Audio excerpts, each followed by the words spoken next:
Assalamualaikum warahmatullahi wabarakatuh. Alhamdulillah, nasta'inuhu wa nastaghfiruh wa na'udzu bihi min shururi anfusina wa min sayyiati a'malina.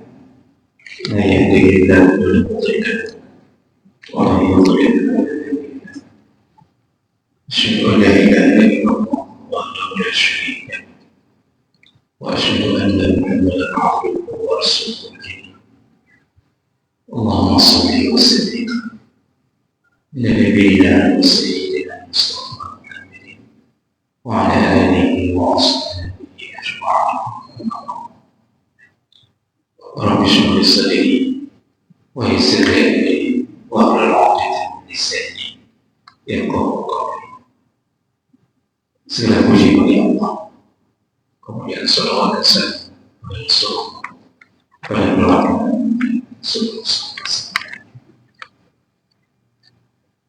Bapak-bapak, ibu-ibu, jamaah salat maghrib dan isya yang Allah muliakan semua. Kita masih membahas tentang adab-adab dalam mencari rezeki, dan kita sedang membahas tentang ciri-ciri khas atau keistimewaan rezeki. Jadi kita belum masuk ke dalam adabnya, kita kupas dulu tentang rahasia-rahasia rezeki. Di pertemuan kita yang lalu kita sudah bahas bahwa di antara keistimewaan rezeki adalah rezeki itu tidak akan pernah putus sampai kiamat. Artinya dia akan terus dicurahkan Allah kepada hamba sampai habisnya masa dunia. Kemudian rezeki itu tidak sama di antara manusia. Ada yang dilebihkan, ada yang disempitkan, dan itu punya tujuan dari Allah SWT. Kemudian rezeki itu mencari pemiliknya. Jadi ingat kembali bahwa kita ini walaupun berlari kemanapun, rezeki itu mendatangi kita. Bahkan lebih hebat perjuangan rezeki mencari kita daripada kita mencari rezeki. Kenapa begitu? Karena Allah telah tetapkan di dalam tubuh kita ini ketentuan jumlah rezeki. Maka Allah hadirkan rezeki itu untuk mencari pemiliknya. Dengan begitu seharusnya kita lebih tenang dalam urusan rezeki, namun kita hanya perlu menjemputnya saja. Walaupun tak kita jemput, kita bermalas-malasan, dia datang juga. Tapi kata Nabi, wa in abta, datangnya terlambat. Kalau bermalas-malasan, datangnya terlambat. Jadi ini yang membuat para ulama menyibukkan diri dengan menuntut ilmu, karena mereka sadar dan yakin bahwa rezeki telah ditetapkan untuk mencari. Maka mereka sibukkan dengan urusan ibadah kepada Allah SWT. Kemudian yang sudah kita bahas berikutnya adalah rezeki itu merupakan salah satu pertolongan Allah kepada hamba untuk menambah ketaatan. Jadi orang yang diberi rezeki oleh Allah itu sebenarnya Allah menginginkan untuk dia taat dengan rezekinya. Tapi kalau dia punya mobil, seharusnya mobilnya dibawa ke dalam urusan taat. Seharusnya rezeki diberi Allah dari mobil itu, mobilnya parkir di depan masjid walaupun dalam keadaan hujan. Kalau Allah berikan motor atau Honda bahasa kita, maka seharusnya motor itu mempercepat langkah kita menuju ke tempat-tempat kebaikan. Jadi rezeki itu sebenarnya Allah hantar untuk membuat kita paham, bukan untuk menjauh dari Allah, maka salah satu orang yang dimurkai adalah ketika rezeki yang diberi dijadikan sebagai alat untuk melawan Allah. Baik, itu di antara yang sudah kita lanjutkan sedikit dulu keistimewaan rezeki dari Allah, yaitu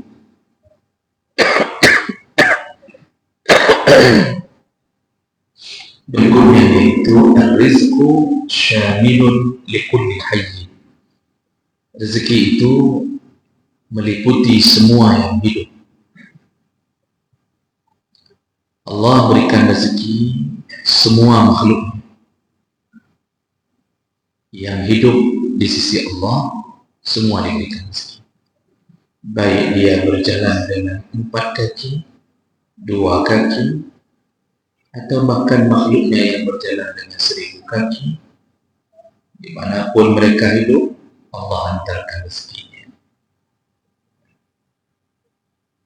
Dan ini Allah patenkan di dalam ayatnya, di dalam surat Hud ayat 6.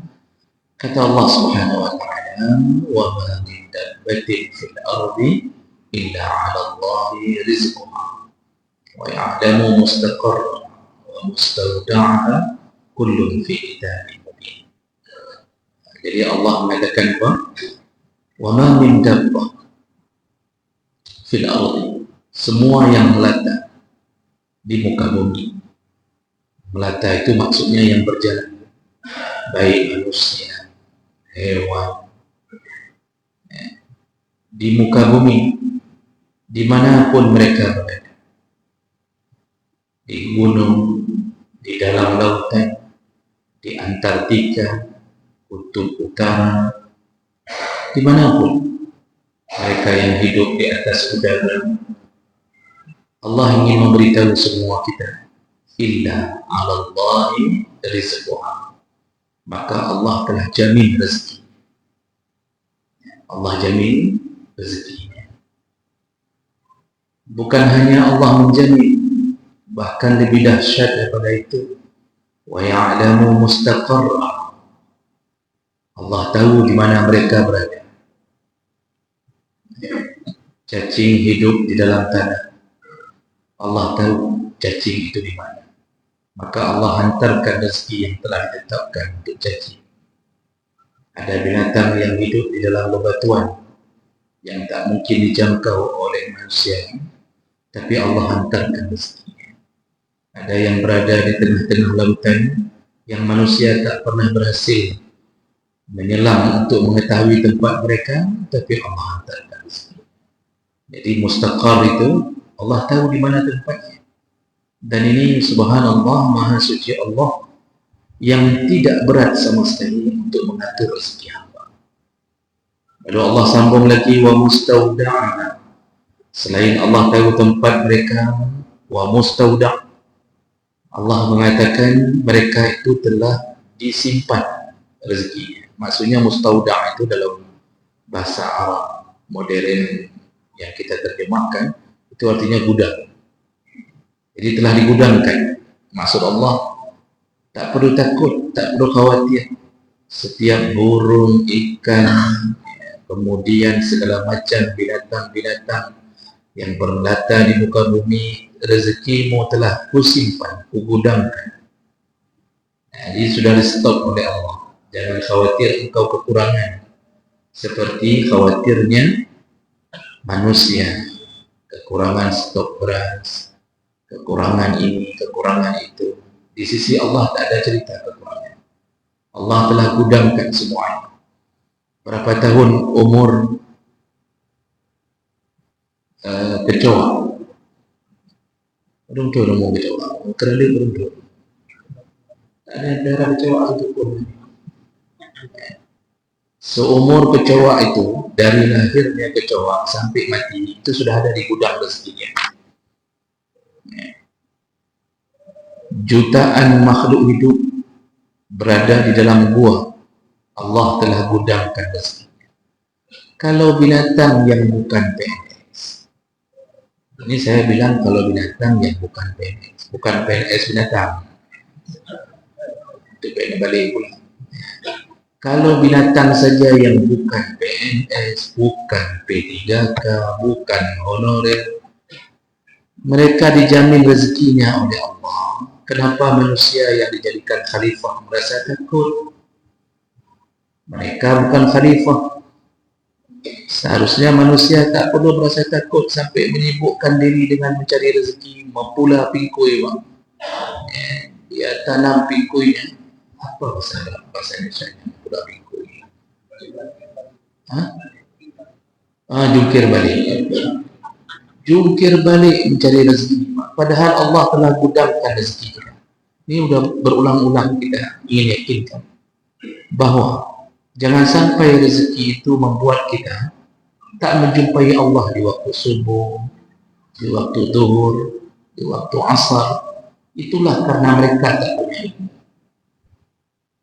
Saya setiap subuh keluar dari tempat saya, dari Panggul, setiap subuh.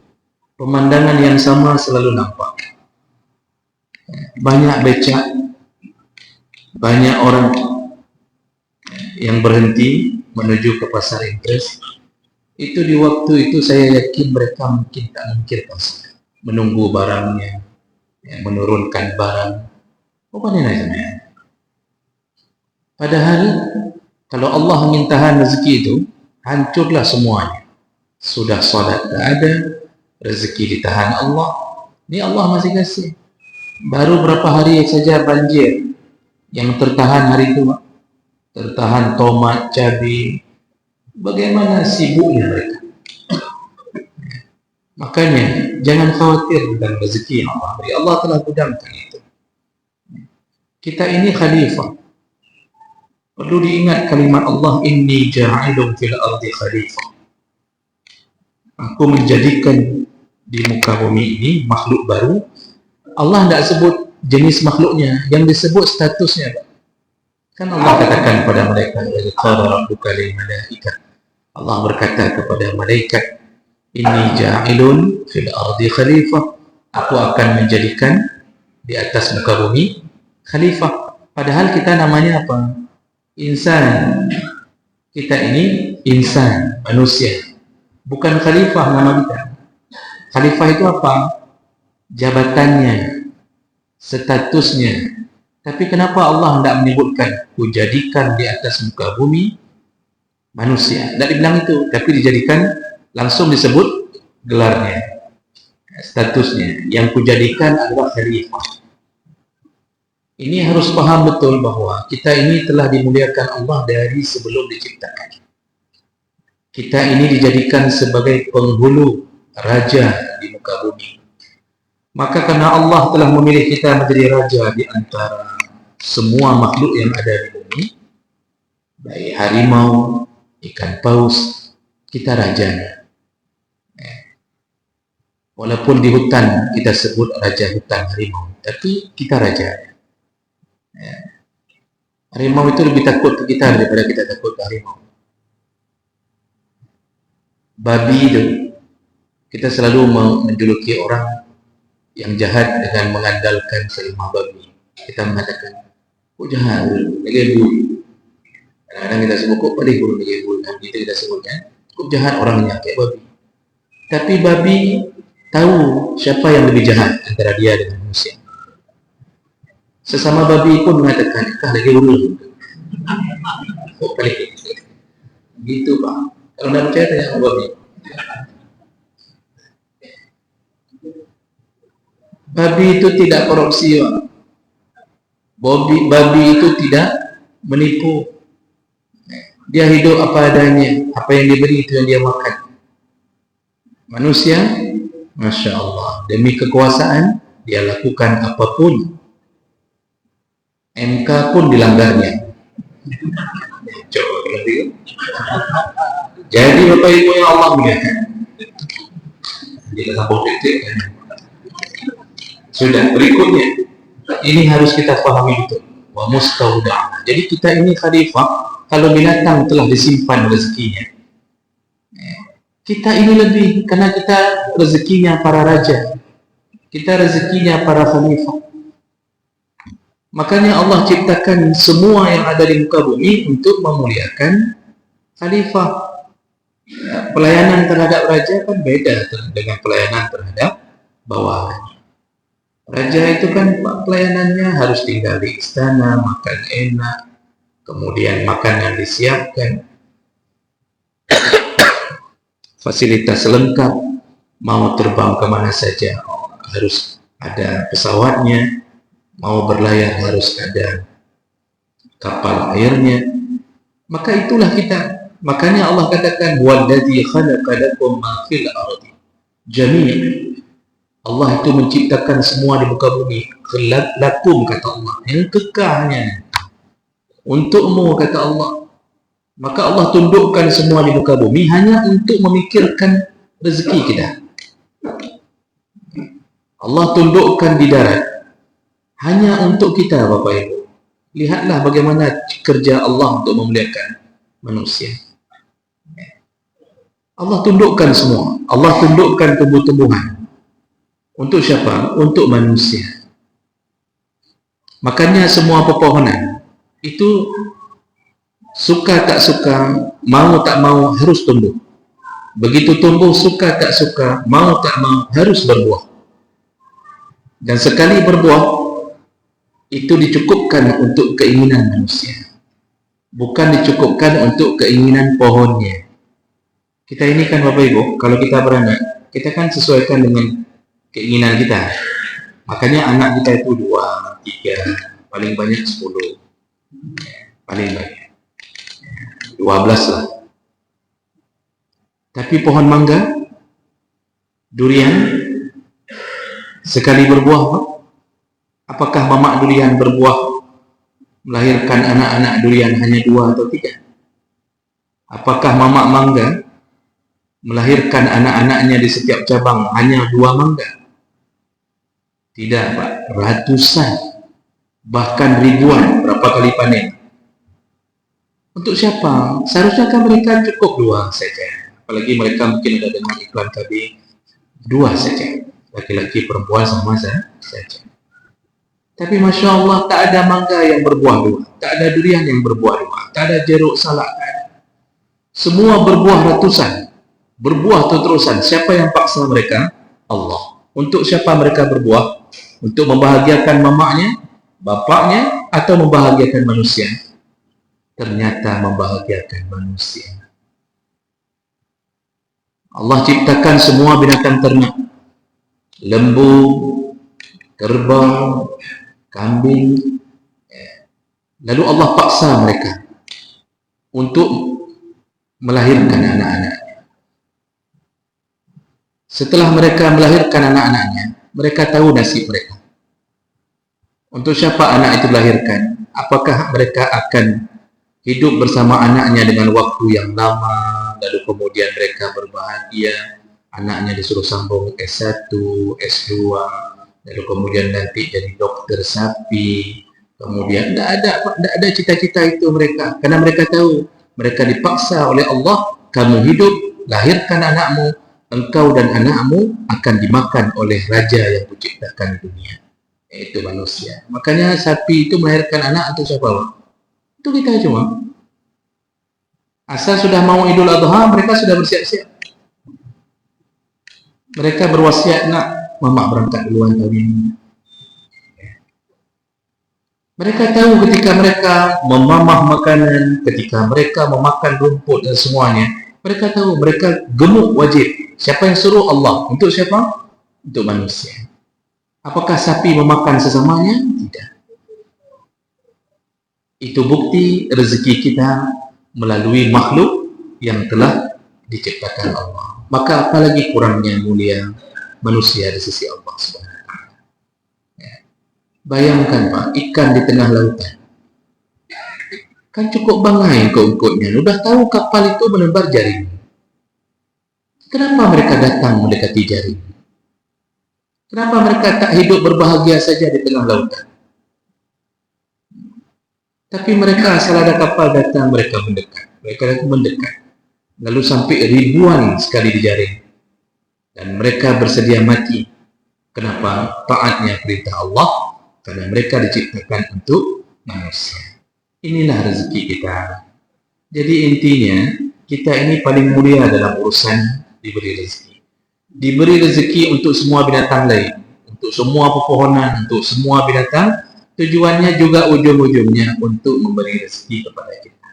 Makanya Allah mengatakan, ya, wa mustauda'a, telah kusimpan rezeki semua makhluk yang kuciptakan. Kullum fi kitabin mubin, dan itu semua telah kutulis di dalam kitab yang mulia, yaitu Lauhul Mahfuz. Makanya Allah Subhanahu wa taala yang Maha memberi rezeki itu telah menyempurnakan rezeki kepada semua makhluk. Bapak Ibu yang Allah muliakan, ini keistimewaan rezeki. Maka sekali lagi Bapak Ibu, dengan keadaan seperti ini, kita seharusnya lebih paham untuk mensyukuri nikmat Allah Subhanahu wa taala. Baik, berikutnya keistimewaan rezeki berikutnya adalah ar-rizqu ghaibun la ya'lamuhu illallah azza wa jalla. Rezeki itu ghaib, tidak ada yang mengetahui kapan datangnya kecuali Allah Subhanahu wa taala. Dan ini Allah sebutkan di dalam surah Luqman ayat 34, innallaha 'indahu 'ilmus sa'ah. Pertama Allah mulai dulu dengan kalimat sesungguhnya di sisi Allah pengetahuan tentang datangnya kiamat. Jadi ada beberapa perkara yang gaib, tidak akan diketahui oleh manusia sama sekali. Yang pertama, tidak ada yang tahu tentang kapan datangnya kiamat. Ini sudah ditanya oleh Jibril kepada Nabi Muhammad,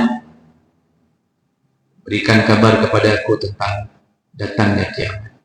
Rasulullah menjawab, yang tanya lebih tahu daripada yang ditanya. As-sa'il a'lamu minal mas'ul. Lalu Jibril mengatakan, kalau begitu kasih tanda-tandanya saja. Baru Nabi Muhammad memberi tanda-tanda datangnya kiamat. Yang tanggal kiamat tak tahu.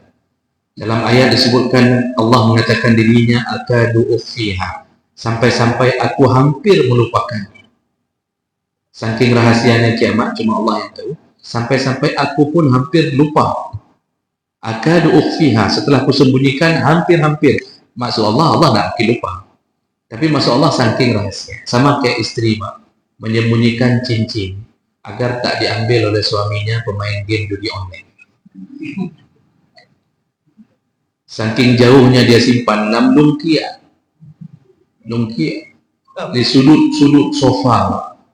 Dia simpan di sudut sofa sampai dia sendiri tak tahu lagi di mana cincin.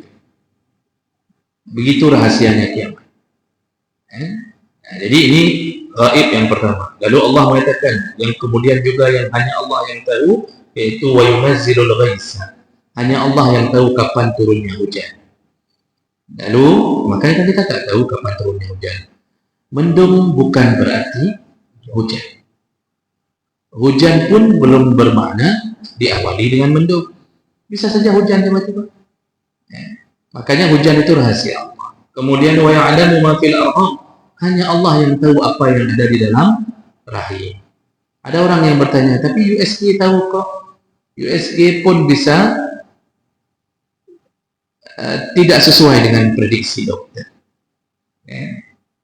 Jadi dikabarkan dokter kayaknya laki. Ternyata yang lahir perempuan. Banyak terjadi. Ada yang dikabarkan perempuan, ternyata laki. Ada yang dokter tak lihat apa-apa, tak nampak USG, tak nampak. Pas lahir, bencong. Itu bahaya juga. Lalu Allah sebutkan lagi, wa ma tadri nafsun maza taksibu ghadan. Tak ada yang tahu dari mana engkau besok mendapatkan rezeki. Nah, di sini poinnya. Tak ada yang tahu manusia engkau besok dapat dari mana. Tak ada. Jadi jangan mengira bahwa gaji awal bulan itu adalah rezeki yang kita tahu. Banyak orang menunggu awal bulan, tak sampai-sampai awal bulan. Sebelum awal bulan, dia ternyata telah mengalami sesuatu yang dia tak mendapatkan rezekinya. Allah ingin halangi, rezeki bisa hilang dan bisa dapat tiba-tiba. Makanya ini kalau kita sudah tahu itu, tidak ada lain. Perbanyaklah meminta kepada Allah. Dan salah satu cara agar rezeki itu turun tiba-tiba di waktu yang tak terduga adalah takwa. Orang kalau sudah laksanakan salat 5 waktu bertakwa lalu meninggalkan larangan Allah, dia bisa dapat rezeki min haitsu la yahtasib, dari jalan yang tak terduga-duga. Lalu satu lagi yang Allah sebutkan yang engkau tidak akan tahu adalah wa ma tadri nafsun bi ayyi ardin tamut. Innallaha alimun khabir. Engkau tak tahu di bumi mana engkau akan mati. Maka kita tidak tahu. Kalau Allah ingin hantarkan kita ke Madinah, maka kita kalau wajib mati di sana, pasti Allah izinkan kita umrah belum mati di sana.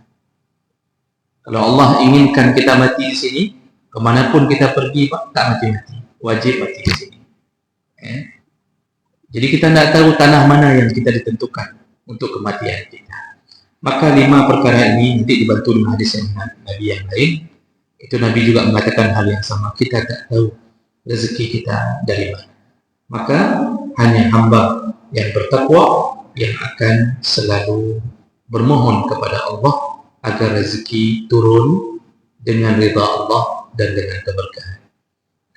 Jadi ini menjadi salah satu pemberi semangat agar tak berputus asa dalam memohon rezeki kepada Allah SWT. Baik, saya berhenti dulu di sini. Silakan. Baik, sampai untuk lagi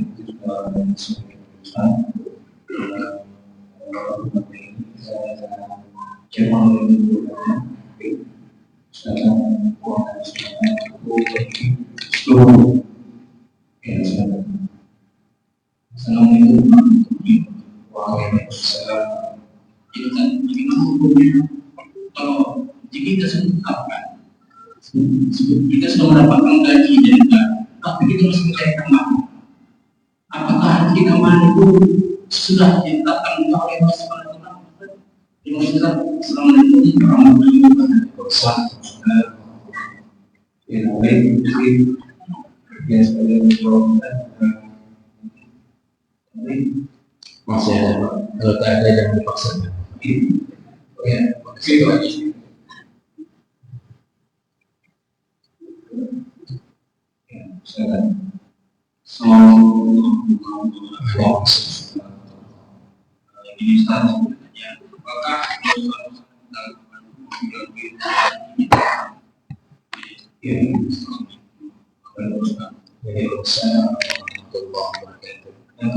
Baik. Yang pertama tadi tentang kita sudah punya gaji tetap. Itu rezeki yang Allah tuliskan di dalam tubuh kita dan sudah dituliskan di Lauhul Mahfuz. Nah, kemudian ketika kita mencari tambahan rezeki di luar pekerjaan kita, jadi misal keluar di kantor, apakah kita melayu beca, minta tamak, atau kita jualan martabak di malam hari, pagi masuk kantor kemudian tambahan, apakah itu juga menjadi rezeki kita? Tentu. Jadi rezeki kita itu kuotanya itu telah diatur keseluruhan telah diatur kuota. Jadi dalam tubuh ini telah dicatat dan distempel oleh Allah jumlah total. Cara turunnya ya tergantung dengan keadaan kita mencarinya. Rajin kita cari, cepat turunnya. Nah, makanya dalam rahasia mencari rezeki itu yang paling rendah derajatnya adalah rezeki yang turun karena dicari. Itu yang paling rendah derajatnya. Derajat dalam arti kata ini.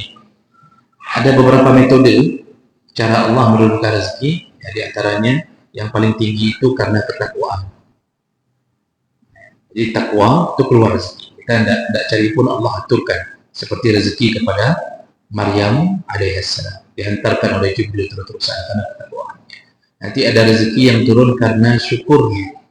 Makin banyak bersyukur, makin banyak rezeki. Itu kan la in syakartum la azidannakum. Semakin engkau banyak bersedekah, semakin banyak kuberikan. Unfiq alaik, kata Nabi melalui hadis qudsi. Allah mengatakan, bersedekah, maka aku akan bersedekah lagi untuk. Jadi orang yang makin banyak bersedekah, Allah tahu dari tangan dia yang paling banyak manfaat, maka Allah terus alirkan ke sini, alirkan ke sini. Tapi ini masih tinggi nih derajatnya ini. Nanti ada rezeki yang keluar tanpa dicari, itu yang disebutkan dalam ayat tadi. Semua binatang melata itu wajib, semua yang melata di muka bumi wajib Allah. Yang paling menyibukkan kita adalah rezeki yang kita cari. Arti menyibukkan apa? Kecenderungan kita kalau sudah masuk ke tahap ini, kita banyak meninggalkan ibadah. Kita sering melawan Allah. Rezeki yang halal tak mau, maunya cari rezeki yang haram. Jadi hidup dalam keadaan mencari ini, itu kalau mencarinya dapat pahala, tapi sering kita jatuh ke dalam dosa. Nah, ini yang kadang-kadang orang-orang harus memahami bahwa apapun yang dia cari di luar gaji tetapnya, itu tetap bahagian daripada rezeki yang telah ditetapkan oleh Allah Subhanahu wa Ta'ala. Jadi begitu, Pak. Kemudian berikutnya yaitu tentang berbuat dosa apakah menjadi penghalang rezeki. Yang menjadi penghalangnya adalah penghalang keberkahan. Jadi rezeki itu kan sudah kita pernah bahas bahwa dia telah ditetapkan, bahkan untuk orang kafir pun ditetapkan. Orang kafir itu melakukan sebesar-besarnya dosa, yaitu kesyirikan. Mereka tak akui Allah sebagai pemberi rezeki, sama sekali tak diakui. Mereka bahkan tak meyakini bahwa Allah itu ada, yang ada cuma Tuhan mereka. Nah, jadi perkara seperti ini, kalau rezeki orang kafir masih diberi, maka orang maksiat pun tetap diberi rezeki, cuma yang dihilangkan apanya? Keberkahan. Pencuri itu kan lumayan juga rezeki. Pencuri itu lumayan rezeki. Sekali dapat 27, kadang-kadang 20 banyak, 30 banyak sekali masuk. Modal cuma obeng palu masuk ke plafon orang, bobok seng, tapi lumayan dapatnya. Berarti rezekinya masih turun, walaupun rezeki itu bukan punya dia. Seperti yang pernah saya sebutkan, itu rezeki orang yang dia raih, tapi dia makan dengan rezeki orang itu, artinya dia masih bisa makan. Nah, dia juga makan hari-hari, penjudi juga makan, pelacur itu dahsyat lagi rezekinya, Bang. Itu tergantung, kalau pelacurnya kaliber nasional itu bisa 1 juta itu. Ini bukan pengalaman, Pak, nih. Kok udah punya ustaznya udah mulai dulu.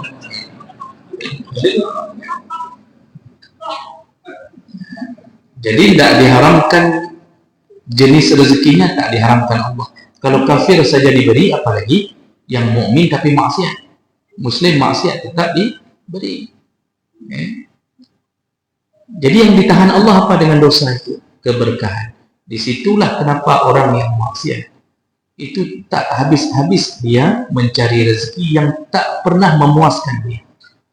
Uang banyak habis, dia tipu orang, nanti dia ditipu orang. Terus saja begitu keadaannya. Tidak cukup-cukup. Makanya pemakan haram pun hidup begitu. Allah sudah menyebutkan yang haqqullahu riba wa yurbis sadaqat. Ada 2 perbedaan yang paling menyolok dalam cara mencari rezeki, yaitu pemakan riba dan yang bersedekah. Yang bersedekah Allah pelihara rezekinya. Yurbi itu dikembangkan terus banyak. Pemakan riba yamhaq, kata Allah, dihancurkan, dibinasakan hartanya. Makanya semua yang pernah minjam uang dia, rata-rata hancur dia. Tidak tahun ini, tahun depan, tidak tahun depan, 10 tahun yang akan datang, rata hancur hidupnya. Bapak yang membangun bisnis dengan meminjam 200 juta ke bank, lalu disuruh bayar mencapai 300 juta dengan cicilan, tak ada jual belinya, pinjam meminjam kredit, maka lihatlah apa yang terjadi.